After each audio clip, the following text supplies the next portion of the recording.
जय जिनेन्द्र।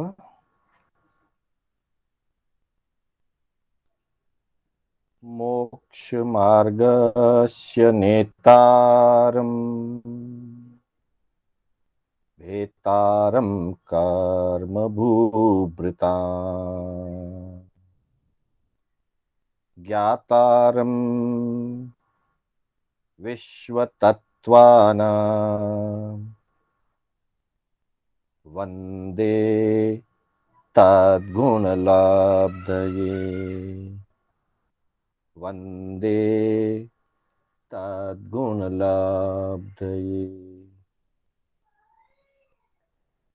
अनंत उपकारी, आस्था के आयाम, चरम तीर्थंकर श्रमण भगवान महावीर को वंदन। प्रभु की परंपरा में विचरण करने वाले समस्त चारित्र आत्माओं को वंदन। धर्म प्रेमी सज्जनों, सुशील माताओं एवं बहनों,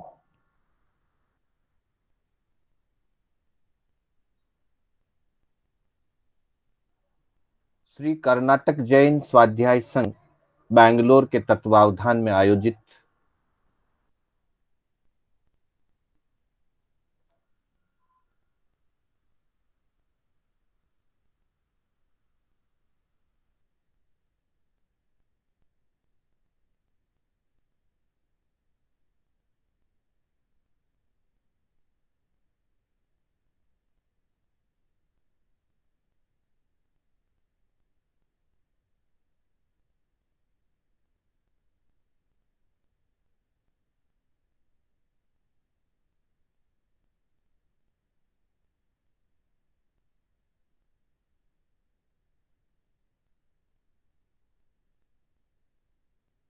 आपकी आवाज नहीं आ रही है सर।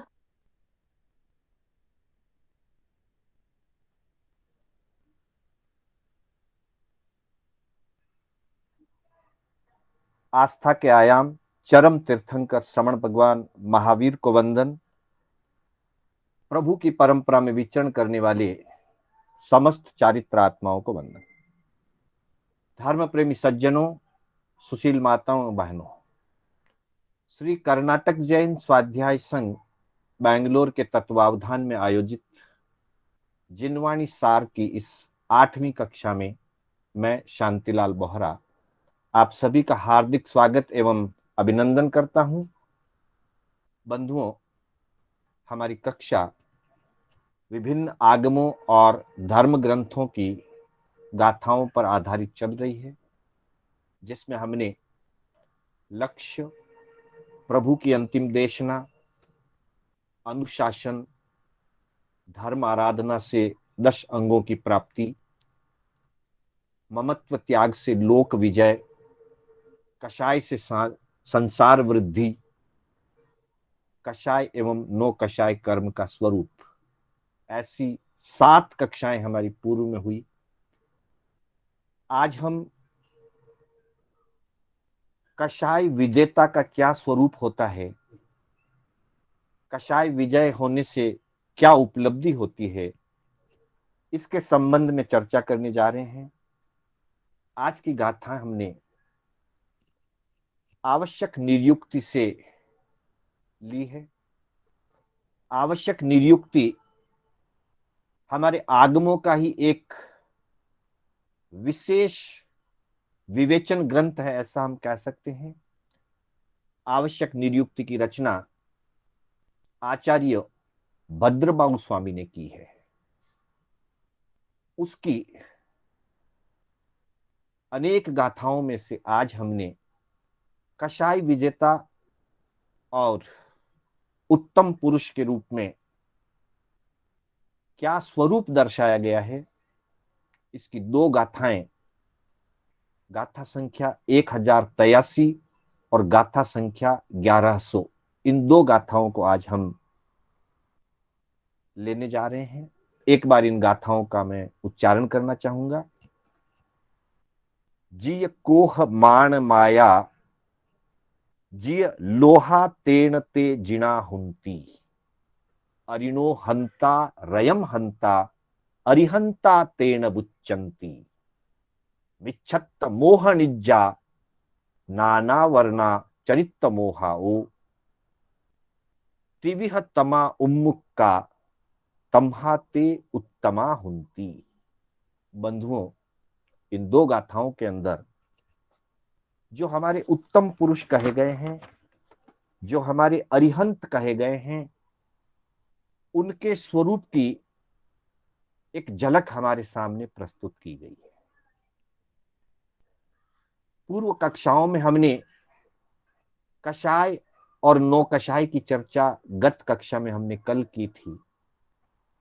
4 प्रकार के कषाय हैं मुख्य रूप से: क्रोध, मान, माया और लोभ।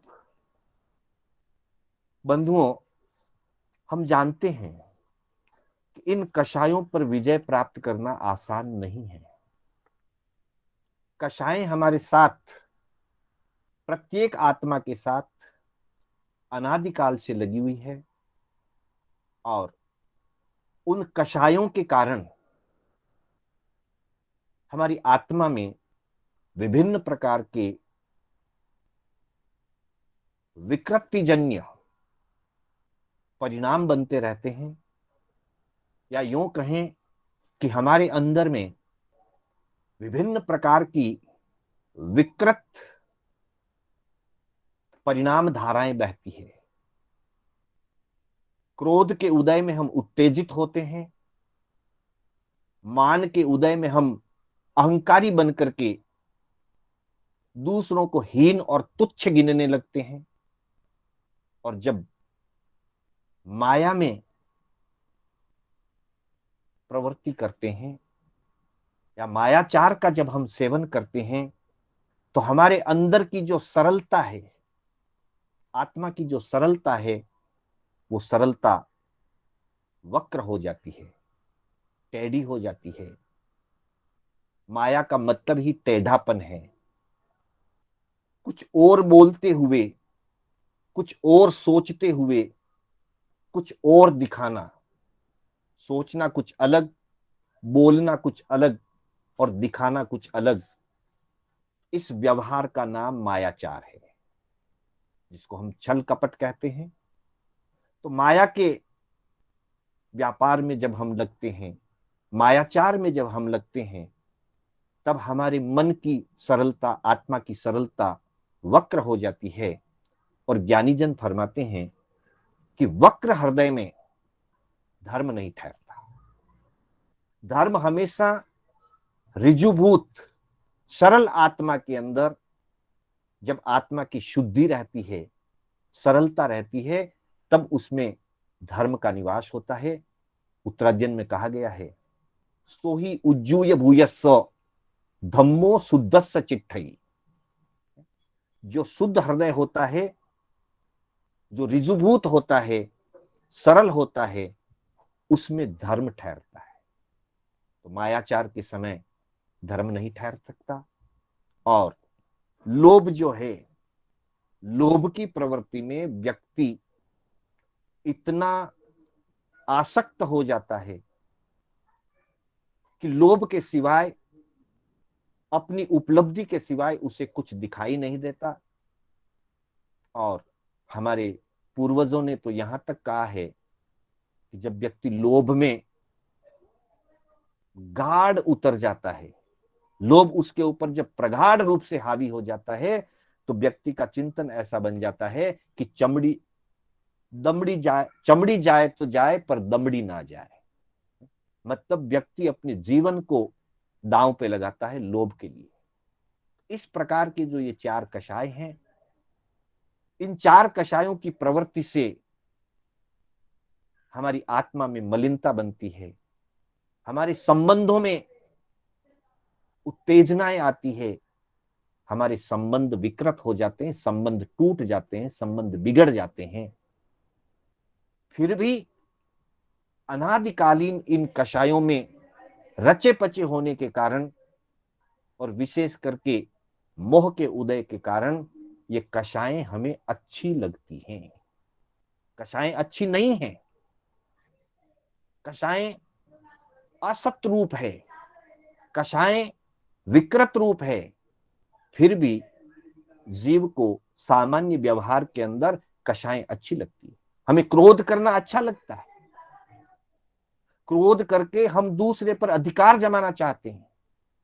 हमें मान अच्छा लगता है, दूसरे को छोटा दिखाकर अपने आप को बड़ा दिखाना हमें सुहावना लगता है। मायाचारी करके, छल कपट करके लोभ की पूर्ति और परिग्रह की पूर्ति करना हमें अच्छा लगता है।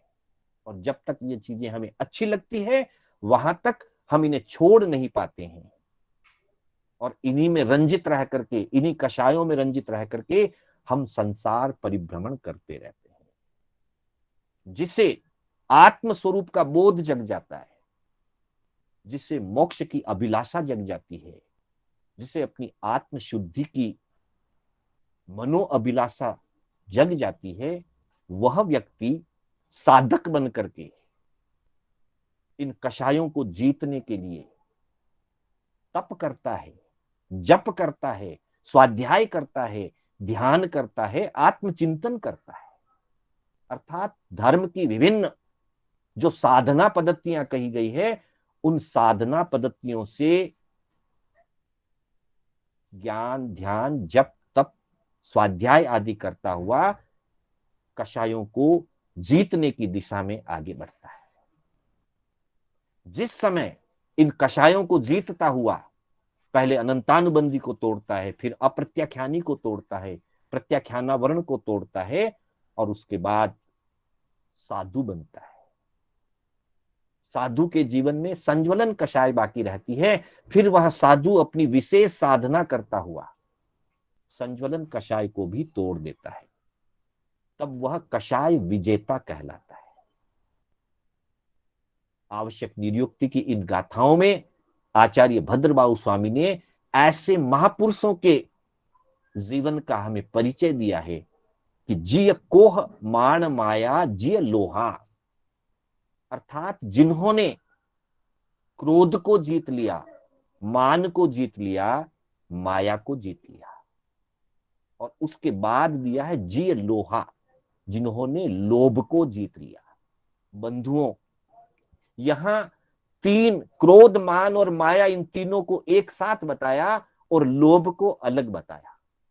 जिय कोह मान माया जिय लोहा, तात्पर्य यह है कि जीव 9वें गुण स्थान के अंदर क्रोध, मान, माया को जीत लेता है और 10वें गुण स्थान में प्रवेश करता है। 10वें गुण स्थान में भी जीव के लोभ का उदय रहता है और 10वें गुण स्थान की विशेष साधना से वह लोभ को जीतता है। इसलिए क्रोध, मान, माया, इन तीनों को 9वें गुण स्थान के अंत में खत्म किया जाता है और लोभ 10वें गुण स्थान के अंत में खत्म होता है और तब जीव 12वें गुण स्थान में प्रवेश करता है। 4 कषायों को क्षय करके आत्मा 10वें गुण स्थान से सीधी 12वें गुण स्थान को स्पर्श करती है और फिर 12वें गुण स्थान के अंदर ज्ञानावर्णीय, दर्शनावर्णीय और अंतराय, इन तीनों कर्मों को एक साथ खत्म करके 13वें गुण स्थान में अरिहंत दशा को प्राप्त करती है। इसलिए कहा कि जो जित क्रोध मान माया, क्रोध, मान, माया को जो जीत लेते हैं, और जित लोहा, जो लोभ को जीत लेते हैं, तेन ते हुन जिना हुंती, तब वे जिन कहलाते हैं, जिनेश्वर कहलाते हैं। जैन दर्शन जीतने का दर्शन है। जैन दर्शन जीतने से प्रारंभ होता है। जैन दर्शन की साधना जीतने में है और जैन दर्शन का अंतिम परिणाम भी जीतने में है। सबसे पहले व्यक्ति अपने मन के परिणामों पर विजय प्राप्त करता है, अपनी इच्छाओं पर विजय प्राप्त करता है, फिर अपनी कषायों पर विजय प्राप्त करता है, कर्मों पर विजय प्राप्त करता है और तब वो जीत करके जिन बनता है। कषायों को जीतने पर जिन बनता है। कषाय विजेता अरिहंत होते हैं। तो अगली पंक्ति में कहा, अरिनो हंता रयम हंता अरिहंता तेन उच्चंती, जिन्होंने क्रोध, मान, माया और लोभ को जीत लिया, जो जिन बन गए हैं, उन्होंने अपने आत्म शत्रुओं पर विजय प्राप्त कर ली है। और आत्म शत्रु मात्र दो ही हैं, राग और द्वेष। अर्थात कषायों का जो विजेता है वह राग द्वेष का विजेता है, और राग द्वेष का विजेता कर्म रज पर विजय प्राप्त कर लेता है।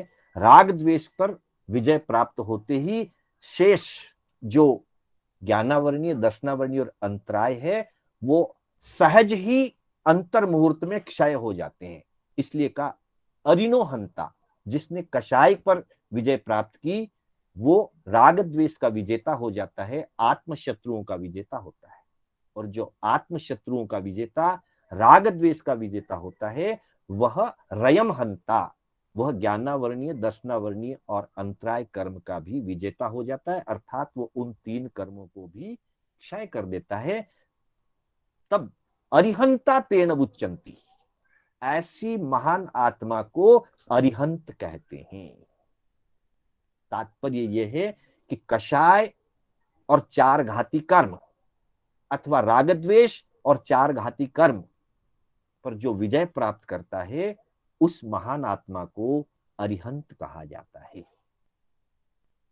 आगे दूसरी गाथा में बताया गया है कि अरिहंत जो होते हैं वे लोक में उत्तम पुरुष गिने जाते हैं। हम जब मंगल पाठ बोलते हैं तब हम कहते हैं चत्तारी लोगुत्तमा, अरिहंता लोगुत्तमा। अरिहंत लोक में उत्तम पुरुष कहे जाते हैं। उत्तम पुरुष का क्या अर्थ है? वैसे सामान्य व्यवहार में तो जो महान पुरुष होते हैं, जिनका जीवन बहुत निर्मल होता है, जिनका जीवन बहुत सदाचारी होता है, धर्म की मर्यादा में जिनका जीवन होता है, उन्हें सामान्य रूप से उत्तम कहा जाता है। पर यहां पे आचार्य भद्रबाहु स्वामी ने उत्तम पुरुष की तीन विशेषताओं का परिचय दिया है। पहला कहा मिच्छत्त मोहनिजा, जो आत्मा मिथ्यात्व मोहनीय रूपी अंधकार को, नाना वर्णा ज्ञानावर्णीय रूप अंधकार को, और चरित्र मोहाओ चारित्र मोहनीय रूप अंधकार को, इन तीन को अंधकार कहा है। जब जीव मिथ्यात्व दशा में होता है तो उसकी आत्मा अंधकार में है। मिथ्यात्व आत्मा का अंधकार है, और जब तक जीव के ज्ञानावर्णीय कर्म का उदय चलता है यह उसके बुद्धि का अंधकार है। आत्मा का अंधकार है मिथ्यात्व मोहनीय, बुद्धि का अंधकार है ज्ञानावर्णीय, और तीसरा अंधकार कहा चरित्र मोहाओ, जीवन व्यवहार का अंधकार है चारित्र मोहनीय। कल हमने कषाय नो कषाय की चर्चा करते हुए इस बात को जाना था कि मिथ्यात्व मोहनीय के कारण विचार विकृत होते हैं, और चारित्र मोहनीय के कारण हमारा आचार पक्ष विकृत होता है। हम विवेक शून्य होकर के विकृत कार्य और अशुभ प्रवृत्तियां करते हैं, उसका मूल कारण चारित्र मोहनीय कर्म कषाय और नो कषाय हैं। तो बंधुओं, मिथ्यात्व मोहनीय के कारण आत्मा अंधकार में है, ज्ञानावर्णीय के कारण हमारी बुद्धि अंधकार में है। जैसे हमको अभी वर्तमान में ज्ञानावर्णीय कर्म का उदय चल रहा है, कुछ क्षयोपशम हुआ है तो हम कुछ चीजें जानते हैं, और शेष हमारा ज्ञानावर्णीय कर्म का उदय चल रहा है, तो उतना उतना हम अंधकार में हैं। कल क्या होगा निश्चित रूप से हम नहीं जानते, हमारा भविष्य क्या होगा ये हम निश्चित रूप से नहीं जानते। इतने अर्थ में हम अंधकार में जी रहे हैं। तो यह हमारा बुद्धि का अंधकार है, और जो जो हम विकृत कार्य कर रहे हैं, पाप के कार्य कर रहे हैं, ये हमारे जीवन आचार का अंधकार है। ये तीन प्रकार के अंधकार कहे गए हैं। ये तीनों ही भाव अंधकार हैं, ये द्रव्य अंधकार नहीं है। सूर्य उदय ना हो वहां तक रात्रि में जो अंधेरा होता है वो द्रव्य से अंधकार है, वो फिजिकली डार्कनेस है, फिजिकली डार्कनेस। लेकिन ये तीन प्रकार के जो डार्कनेस बताए गए हैं, यह इमोशनली डार्कनेस है, ये हमारे भाव अंधकार है। मिथ्यात्व मोहनीय का उदय, ज्ञानावरणीय कर्म का उदय और चारित्र मोहनीय कर्म का उदय, ये तीन प्रकार के उदय जब रहते हैं तो जीव अंधकार में जी रहा होता है, भाव अंधकार में जी रहा होता है।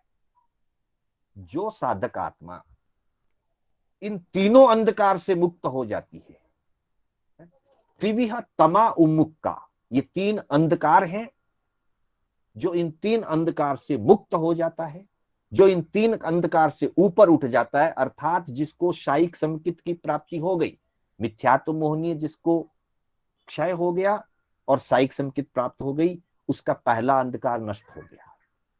जिसका ज्ञानावरणीय कर्म क्षय हो गया, केवल ज्ञान जिसे प्राप्त हो गया, उसका दूसरा अंधकार नष्ट हो गया। और जिसका चारित्र मोहनीय क्षय हो गया, चारित्र मोहनीय क्षय होने से जिसे वीतराग दशा प्राप्त हो गई, उसका तीसरा अंधकार भी नष्ट हो गया। गाथा में ज्ञानावरणीय शब्द की अपेक्षा से पहले बताया है, लेकिन क्रम की अपेक्षा से अगर देखें तो पहले मिथ्यात्व मोहनीय का अंधकार नष्ट होकर के शायिक संकित प्राप्त होती है, फिर बाद में चारित्र मोहनीय का अंधकार नष्ट होकर के अनंत चारित्र की प्राप्ति होती है, वितरागता की प्राप्ति होती है, और उसके बाद ज्ञानावरणी, दर्शनावरणी और अंतराय तीनों एक साथ क्षय होते हैं और तीसरा अंधकार नष्ट हो जाता है। जो साधक इन तीनों अंधकारों को नष्ट करके ऊपर उठ जाता है, इन तीनों अंधकार से जो मुक्त हो जाता है, तमहा ते उत्तमा हुंती, उन्हीं को उत्तम कहा जाता है। उत्तम शब्द दो शब्दों के मेल से बना है, उत्त प्लस तम। उत्तम में आप देखते हैं जब हम लिखते हैं तो डबल त लिखा जाता है, उत्त और तम। तम का मतलब है अंधकार और उत्त का मतलब है ऊपर उठना। तो यहां आचार्य भद्रबाहु स्वामी हमें यह प्रेरणा कर रहे हैं, यह स्वरूप समझा रहे हैं कि जो आत्मा इन तीन प्रकार के तम से, तम यानी अंधकार, इस तीन प्रकार के तम से जो ऊपर उठ जाता है, उसे उत्तम कहते हैं। इसलिए अरिहंत उत्तम होते हैं, जिनेश्वर उत्तम होते हैं, सिद्ध उत्तम होते हैं। धर्म उत्तम है ही, क्योंकि धर्म की साधना से ही कोई अरिहंत बनता है और सिद्ध बनता है। और चूंकि साधु भी इन तीन प्रकार के तम को दूर करने के लिए साधना करते हैं, इसलिए साधु को भी उत्तम कहा गया है। तो इस तरह से चत्तारी लोगुत्तमा, चार इस लोक में उत्तम है, अरिहंत उत्तम है, सिद्ध उत्तम है, साधु उत्तम है और धर्म उत्तम है। अरिहंत और सिद्ध निश्चय में उत्तम हो चुके, उनके तीनों प्रकार के तम या अंधकार नष्ट हो चुके हैं। धर्म वो साधना पद्धति है और साधु उस साधना पद्धति से साधना करते हुए इन तीन प्रकार के अंधकार से ऊपर उठने का, उसको नष्ट करके आत्मा के वास्तविक प्रकाश को प्राप्त करने का श्रम करते हैं। इसलिए इन चारों को उत्तम कहा गया है। तो पुनः एक बार हम इस बात को समझें कि कषायों को जो जीतते हैं वे जिन कहलाते हैं, और वे जिन आत्म शत्रुओं के विजेता होते हैं और चार घाती कर्मों के विजेता होते हैं, चार घाती कर्मों को नष्ट करने वाले होते हैं, इसलिए उनको अरिहंत कहा जाता है। और साथ ही मिथ्यात्व मोहनीय का अंधकार, चारित्र मोहनीय का अंधकार और ज्ञानावरणीय कर्म का अंधकार, ये तीन प्रकार के भाव अंधकार कहे गए हैं। जो इन तीनों प्रकार के भाव अंधकार से पूर्ण रूप से ऊपर उठ जाते हैं, जिनका ये तीन अंधकार पूर्ण रूप से नष्ट हो जाता है, उसे उत्तम कहते हैं। तो यहाँ कषाय विजेता जिन पर भगवंत उत्तम पुरुष अरिहंत कहलाते हैं, हमें भी ऐसी अरिहंतों की शक्ति प्राप्त हो, ऐसा हमें भी बल प्राप्त हो। तिथयरामे पश्यन्तु, तीर्थंकर हमारे पर प्रसन्न होवे, हमें वो शक्ति जागे कि हम भी इन तीन प्रकार के अंधकारों से और चार प्रकार के कषायों से ऊपर उठ करके हमारी आत्मा की उज्जवलता को प्राप्त कर सकें, निर्मलता को प्राप्त कर सकें। इन्हीं भावनाओं के साथ मैं अपने शब्दों को विराम देता हूं।